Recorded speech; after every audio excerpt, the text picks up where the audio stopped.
delighted to introduce Dianne Wootten, who's a senior health play specialist at Children's Community Nurses team in West Hertfordshire NHS Trust.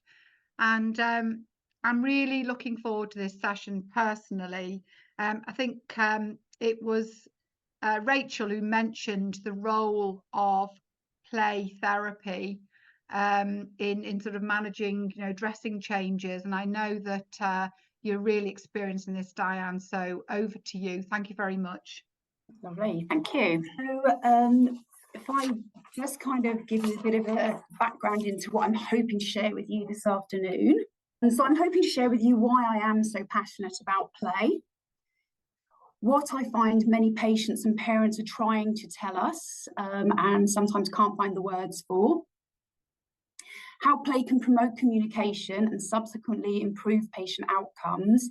And then I've also got a couple of real life patient experiences that I'd like to share with you, and some of the strategies and resources that I've found useful. So a bit of background about who I am and why I'm here today. So I was initially employed as a nursery nurse with a lovely community team, and my role was to offer distraction in clinics and on home visits. And quite quickly I realised that some of the children that we were caring for, distraction just wasn't enough. There was a lot more going on for them, and some of them were really struggling with procedures. To give you a bit of insight into what I mean by that, we could have a procedure which would normally take about 20 minutes, take in excess of 2 hours, and would sometimes result in the patient having to go to hospital and have it done anyway. So where some people were seeing bad behaviours, I could see distress, trauma, fear, anger, and they were all feelings that I've witnessed before in previous trauma-informed roles that I've had, but they were for very, very different reasons. And as you can imagine, this was costly in time, it was costly in money, and in everybody's well-being. So we're not talking just about a distressed child here. Parents were getting upset, and so were the professionals delivering the care. So what did I decide to do? I listened. So I listened to the children, to the patients, the parents. I observed, so I went along for procedures and I watched what was going on in the room, reading everybody and everybody's input. And then I reflected on what I'd seen and simply went back to basics. What I found was that play was providing a safe space for patients and their families just to be, so sometimes just to recover, but also to talk and to listen to each other, and then we could start planning and preparing for the next step of care and treatment. So doing the work, some of the things that I found out were that our patients just simply didn't understand. So they often didn't understand the diagnosis, they didn't understand their treatment, or how important it was if their treatment or procedure wasn't carried out. And they had a real fear of the unknown, so they weren't sure how long this was going to go on for, what it was going to feel like, what was actually going to happen to them. And they had some difficult previous experiences that left them feeling out of control, very frightened, confused, helpless, and angry. The non-understanding, combined with the fear of the unknown, will guarantee the fight or flight will kick in, fire up the amygdala, and then, of course, you shut down all reasonable thought and you may as well just forget trying to communicate. And these patients had a lot of questions. They had so much they needed to ask us, but they didn't feel they were being heard. The other thing I discovered is that it wasn't just the patients. So actually, parents were often in the same place, and sometimes even doctors and nurses, because it's very, very difficult when a child that you really, really want to help is so angry and scared, and these treatments can be terrible for them. The patients really needed control, and they needed some choices. They needed to understand what was going on, what they could control and what they could choose. And we discovered that when they had some control, when they had some choice, everything changed for everybody. So the community nurses now do things slightly differently, and play is offered as part of the core offer. So all of our new patients and families are offered play, and it's different for each person. So it's very, very bespoke depending on their diagnosis and what might be key issues for them. We use play to get to know the patient and the family better, and we're working holistically, so we're including parents, siblings, all the medical professionals, and sometimes even their pets in the work that we do. We use play to communicate and to open communication with other people. So it's not just about me speaking to the patient and the patient speaking to me, it's about me getting key issues from the patient to those around the patient and vice versa. So it may be that a patient would like a specific thing on a procedure plan, and that might not be viable. It might not be a sensible, safe way of doing things. And I will then be communicating that back through play with the patient, so making sure that we get things right for everybody. We create patient-initiated and patient-controlled procedure plans for all of our patients, and some of these are actually a written document that the child creates, but some of them are literally just a conversation that we'll put in notes, or it may be a conversation from reception to a clinic room. What have we discovered that's changed as a result? So I've definitely experienced that patients are much calmer and happier. So once they've had a couple of sessions and we've worked out what's going wrong, what they're thinking, we've unpicked it and got a good plan in place, they are much calmer and happier. And so are parents. Nurses are able to enjoy the visits more, so they aren't such stressful visits. The nurses know that they can go in, they can deliver their care, they can develop the relationships with their patients and families that they want to, and just enjoy the visits. And the visits are quicker and easier. So, for example, port access, that can be a really difficult procedure initially for patients.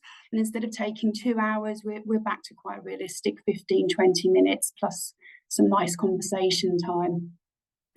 Our patients as young as 3 are taking control of their own care. So they're reminding parents when they need to take medication, for example, or they're having input into some of their care, like removing dressings and cleaning areas, which is really, really wonderful to see.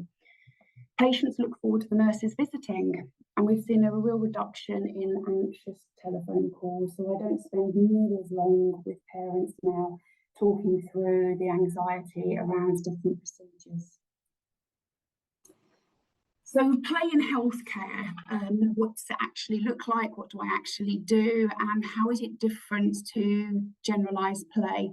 So it is very different. It's still lots and lots and lots of fun, but it's not magical and it's not just play. There's a lot of psychology behind what we do, and we've got to be really, really clever at using play to help children cope with feelings. First of all, they need to understand their feelings, and then we need to work out how we're going to help them cope with procedures that they really don't want. So what I actually offer is play purely for play's sake. Play is a sense of mindfulness, and it's therapeutic by default. I also offer specified therapeutic play. So this is kind of play with a real purpose. So it may be that a nurse approaches me to say, I've got a young patient who really struggles having dressings removed, and I'll be looking at doing some therapeutic play around that, helping them cope with the anxiety about it. Or it might be about diagnosis or bereavement or something else. Procedural preparation, which is really important, especially for our long-term patients.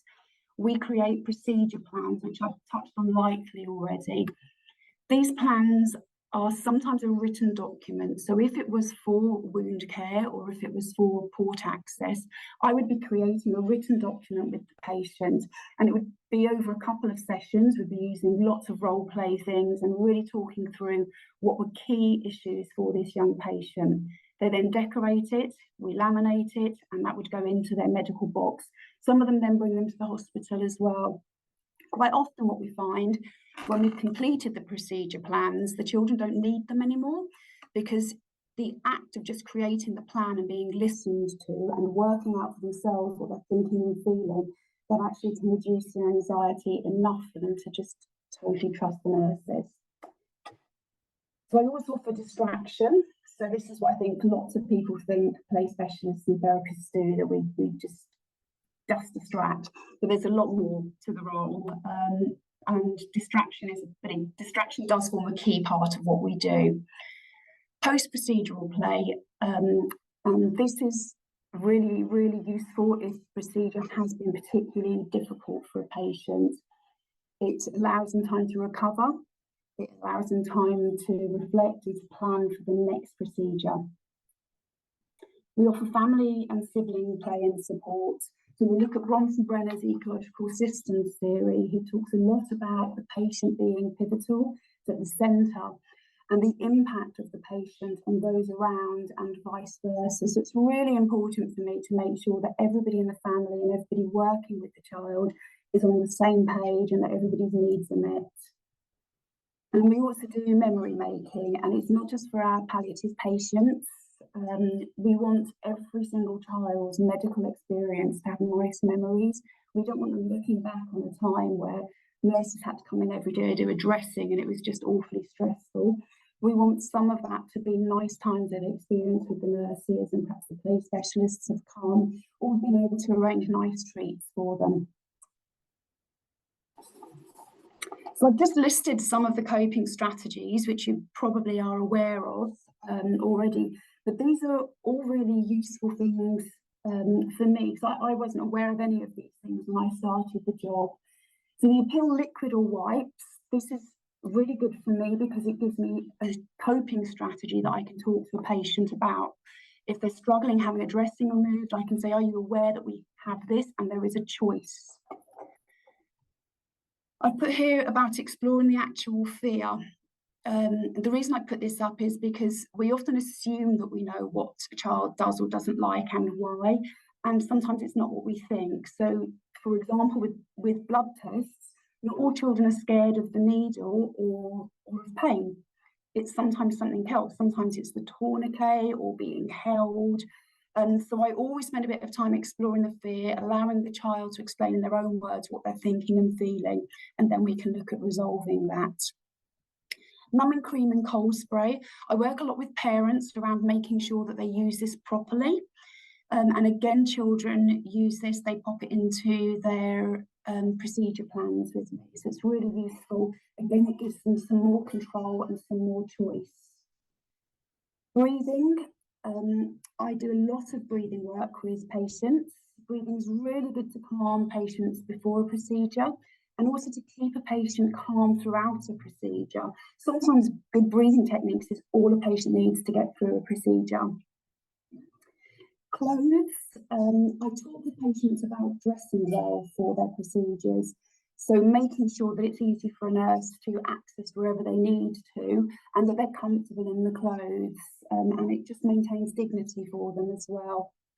Practicing and role play, a huge part of what I do. I spend a long time practicing procedures and doing role plays with different toys on parents, again, sometimes even on pets, just to really familiarise the patient with the equipment that they're going to see, what everything looks and feels like, and we use this then to feed into the procedure plans. Another thing which I use a lot, and I've put the details here of the person that actually does the training for this, is guided imagery. So I do a lot of mindfulness and act therapy with patients, and I include this as part of the distraction. So the difference really between mindfulness and guided imagery, because I feel like everyone's aware what mindfulness is.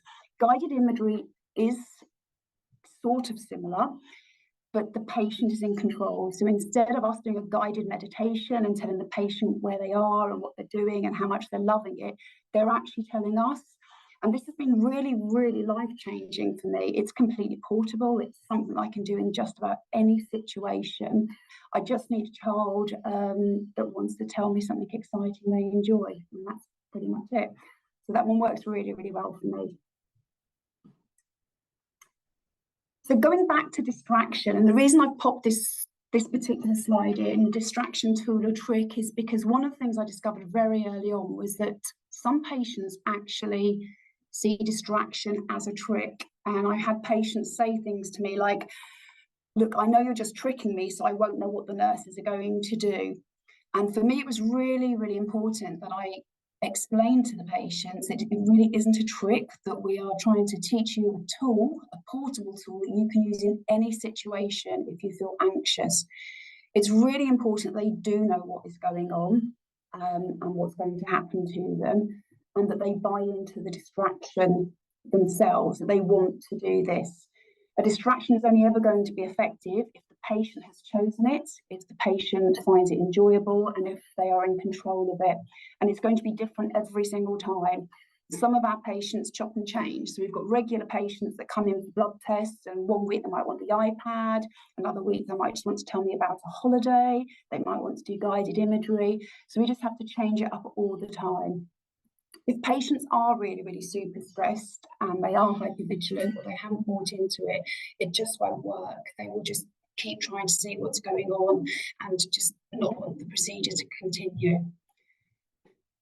So a distractor is the tool. So your iPad, your book, your bubbles, they are the tool, but the distraction is a skill. So it's not about just having amazing resources, it's about using them well. And to use them well, you really do need to connect with the patient. And if you don't use it properly, it will just fail. So some of the things which I would use for distraction are iPads and mobile devices. These are fantastic. Some patients would just like to watch a movie or play a specific game, but you do need to think about making sure it's not a game that's going to get in the way of the procedure, and just, you know, use it quite smartly.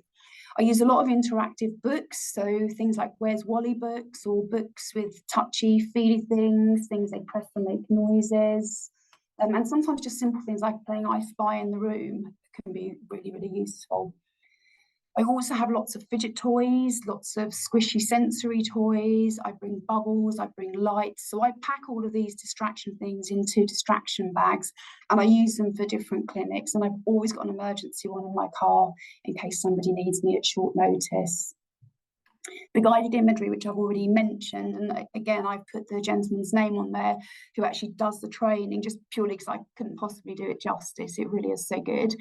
And breathing techniques. So one of the very first things I do with children from as young as about 2.5 is some really good breathing techniques. So just simple breathing in for 4, holding for 2, and out for 4.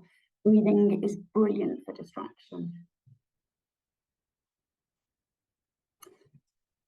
This brings me on to a couple of the case studies, and I'll just kind of talk you through and give you a little bit of background for these patients, just so you can see the impact that play had.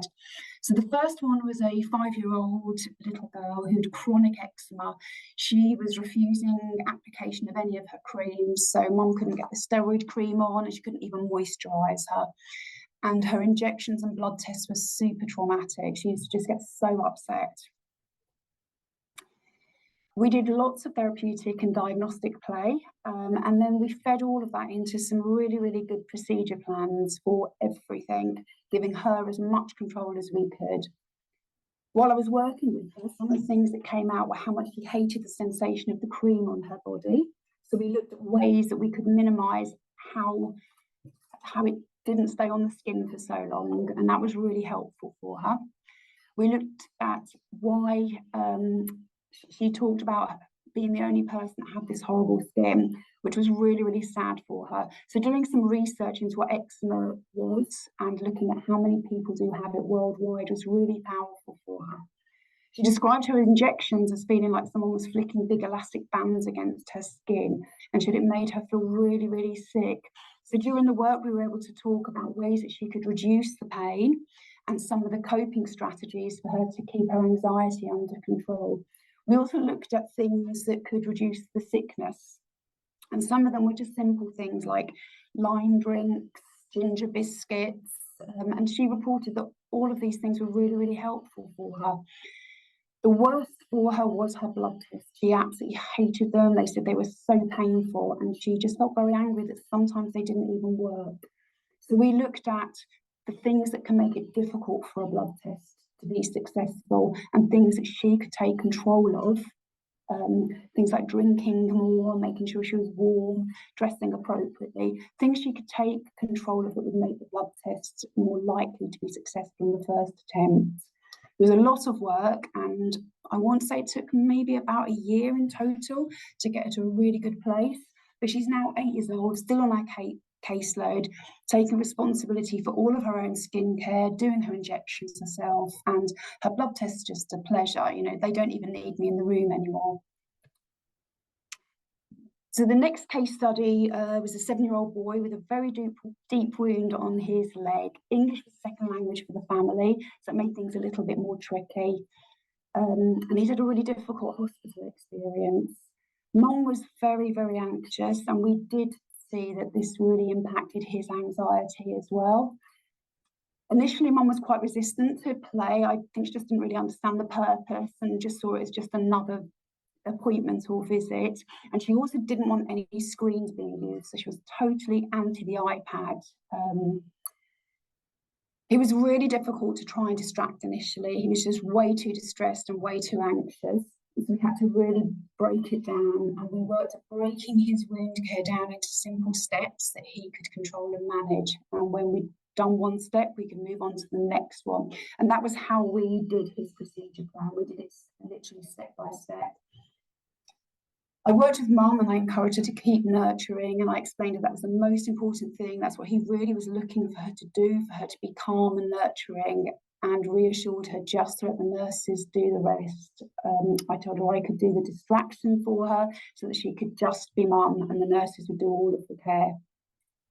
The sessions I offered were separate to the wound care. So I did go for the wound care sessions, but then I would do a separate session. So I would allow him to calm and work with him, and Mum would join us for the sessions. We managed to create some really good care plans for his wound care, including the appeal, where he wanted to lie down, where he wanted Mum to be, and he managed to negotiate with Mum to be able to use the iPad, but just for the procedure. So that worked really, really well.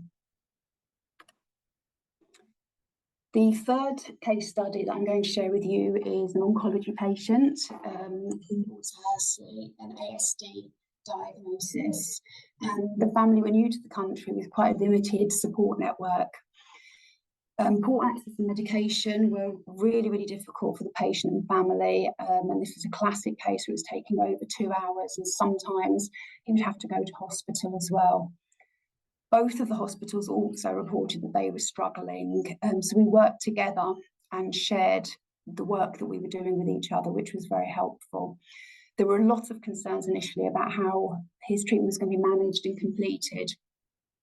So working with this little boy, the root fear was fear. The root cause was fear, lack of understanding, confusion, and he said the medication just made him feel worse. So some of the things that he threw at me during the sessions were that the nurses scared him, they always hurt him, and he said he gets very, very angry. Nobody understands him, and when he gets really angry and upset, he finds he can't speak because he wants to cry and he doesn't want to cry. So he didn't want to cry in front of people. He also said that he felt ashamed because he was a naughty boy, which was really sad. And he felt really guilty because he'd seen his mum and dad cry and also get angry with him and with each other. He also asked me why his parents let this happen to him, which is so sad. So with this little boy, we looked at his diagnosis, lots of research again on the internet and lots of input from all the nurses. And we looked at how medicines actually work. And we looked at side effects and again created a port procedure plan. So it took a long time doing the port procedure plan with him, but we got there in the end. And yeah, it was very, very helpful, definitely speeded things up quite a lot.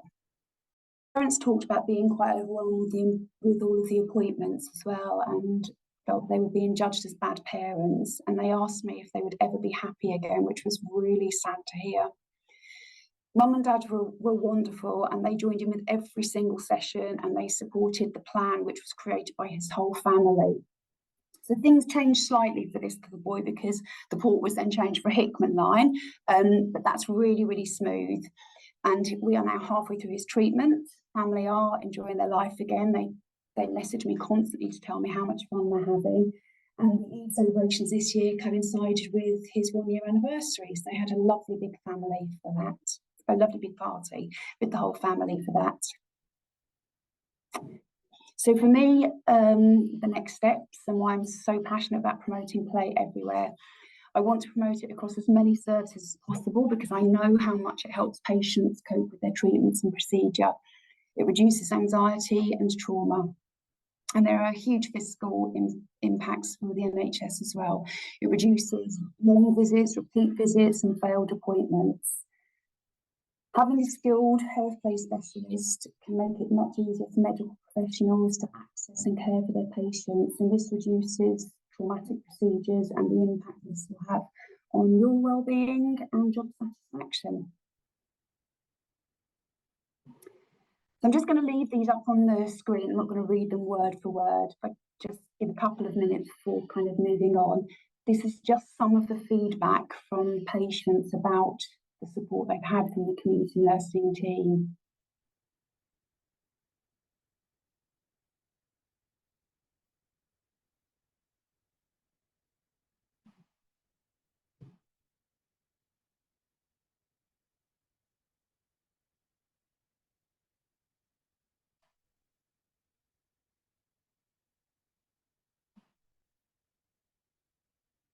I hope I'm not rushing, but we'll move on to the next one. The top one is actually the little boy from the case study.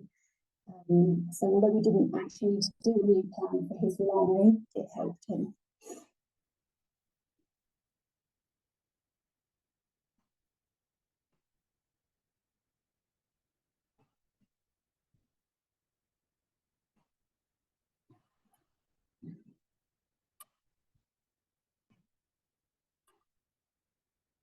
I hope I didn't rush those.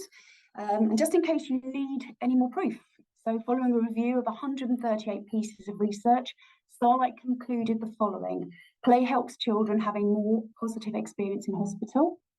Play is essential for improving the well-being of children and reduces the anxiety, fear and stress associated with hospital care. Play can reduce a child's feeling of pain associated with hospital treatment. When play and distraction are incorporated into hospital treatment, there is a reduced need for sedation. Play can help children in hospitals build resilience, which helps them to cope better and engage with their treatment. Play gives children a sense of control and autonomy back and strengthens family well-being and relationships. Article 12 of the UNCRC states every child has the right to express views, feelings and wishes in all matters affecting them, and to have these views considered and taken seriously, and play really does enable this. Freud explained that when playing, children create their own world, arranging things in their world and ordering them into a way they understand. Play helps children accept and commit to the way that their world is. So they accept their diagnosis or the treatment, and then they commit to a way of making sure that they can get better.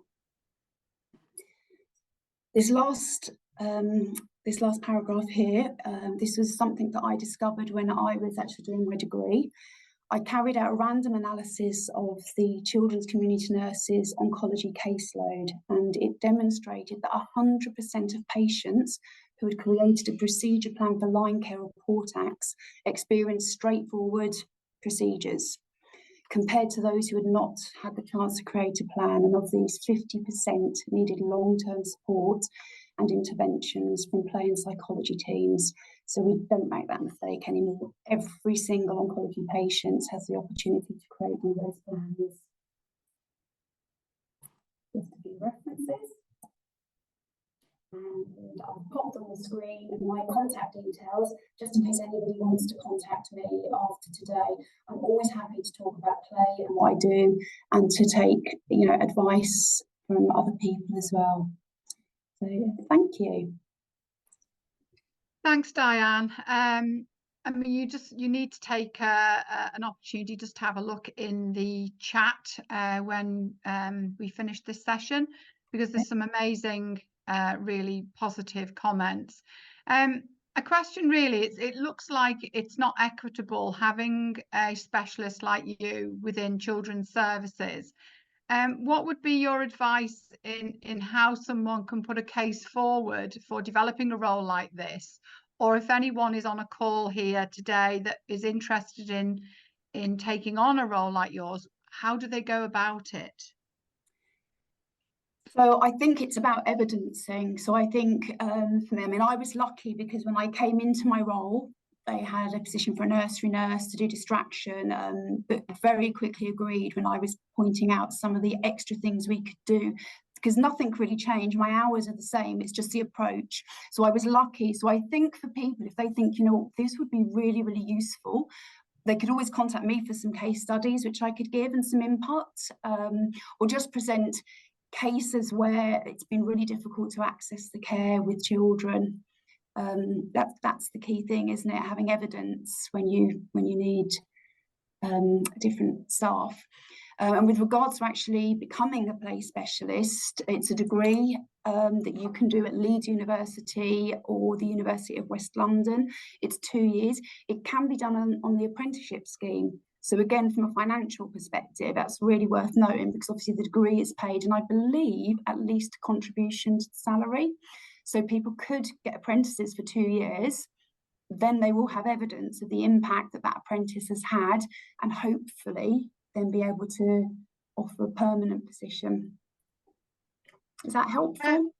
Yeah, I'm sure that is really helpful for people. Yes, thank you. There's a comment here from Carol about paediatric nurses having some sort of play therapy training, you know, not taking away from the specialist in any way. She said that she used breathing techniques when in A&E, which has really helped. Yeah. And I think that's where it's really good to collaborate, isn't it? Because I would imagine you're quite thinly spread. So yeah. I suppose if paediatric nurses have some of those skills, some of them might have more than others, but do you get involved in teaching the paediatric nurses as well in their approach? Yeah, definitely. I mean, all of the nurses on my team are fantastic. They're absolutely fantastic. They listen to all suggestions and they're brilliant. But interestingly, I've just been contacted to write a chapter for a book, and it's about exactly that obviously I can't be there every single time.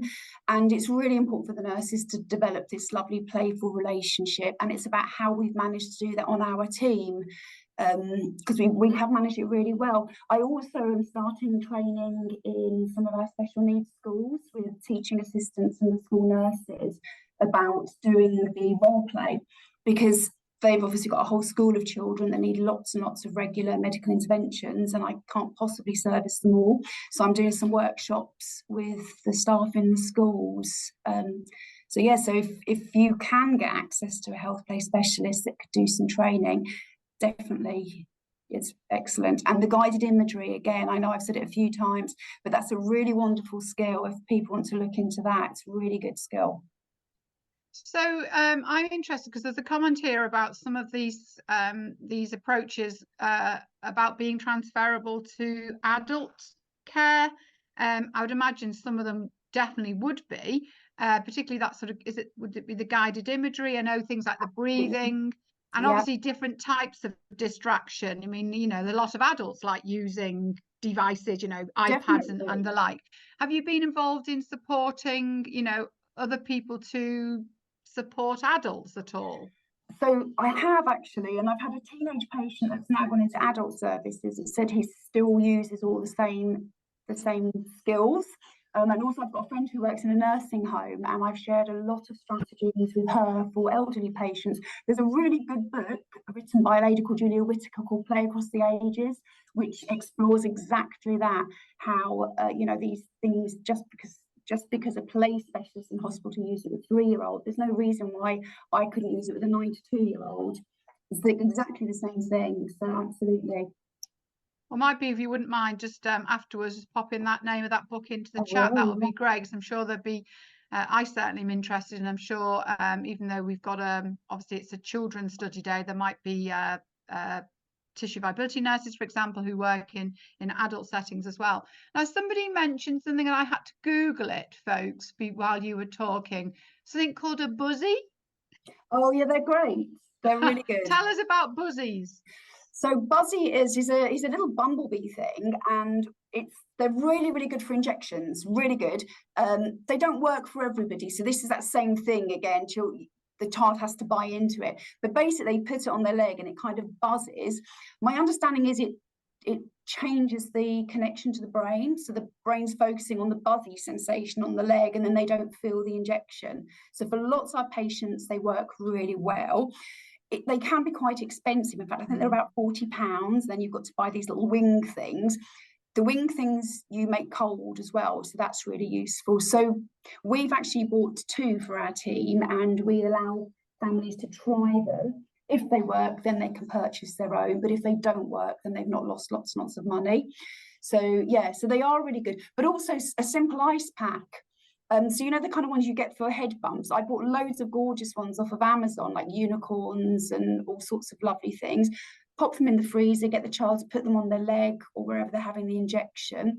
Some of it, I think, obviously it does numb. We know cold numbs, but some of it is control. I'm doing something, I'm focusing on something else. So for some patients, that's enough for them as well. Yeah, I mean, I'd never heard of it myself, so yeah, they are good. Yeah, a lot of our JIA patients use them, and they are good. Someone mentioned it's a bit like a TENS machine process. I suppose it's that stimulation, isn't it? Really. I think you know, a lot of what else is in the chat there, Dianne, is sort of just comments about the role. So I unless there's any more questions, let me just check the Q&A. Nope. But that I think that we can conclude on your session. But really interesting. Thank you Absolutely so much. fascinating. Thank you so much for coming talking to us.